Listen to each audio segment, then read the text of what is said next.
இந்திய திருநாட்டின் 76வது குடியரசு தின விழாவினை முன்னிட்டு திண்டுக்கல் மாவட்ட விளையாட்டு அரங்கில் மாவட்ட ஆட்சித்தலைவர் பூங்கொடி தேசிய கொடியினை ஏற்றி வைத்து மரியாதை செலுத்தினார்.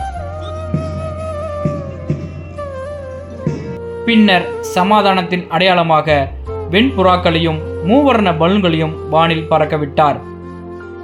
சுதந்திர போராட்ட தியாகிகள் மற்றும் தியாகிகளின் வாரிசுகளுக்கும் மொழிப்போர் தியாகிகளுக்கும் பொன்னாடை அணிவித்து மரியாதை செலுத்தினார். மாவட்ட ஆட்சியர் பூங்கொடி மற்றும் மாவட்ட காவல் கண்காணிப்பாளர் பிரதீப் ஆகியோர் திறந்த வாகனத்தில் சென்று காவல்துறையினரின் அணிவகுப்பையும் பார்வையிட்டனர். திண்டுக்கல் மாநகர காவல்துறை, தீயணைப்புத்துறை, ஊர்காவல் படை மற்றும் தேசிய மாணவர் படையினரின் அணிவகுப்பு மரியாதையும் ஏற்றுக்கொண்டனர்.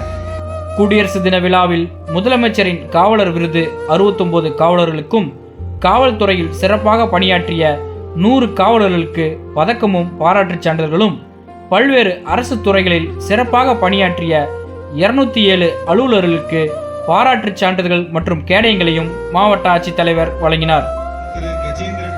நிகழ்ச்சியில் முன்னாள் படை வீரர்கள், மாற்றுத்திறனாளிகள் நலத்துறை, வருவாய்த்துறை, வேளாண்மைத்துறை, கூட்டுறவுத்துறை உட்பட பல்வேறு அரசு துறைகள் சார்பில் 97 பயனாளிகளுக்கு 1,15,00,000 ரூபாய் மதிப்பிலான நலத்திட்ட உதவிகளையும் மாவட்ட ஆட்சியர் வழங்கினார்.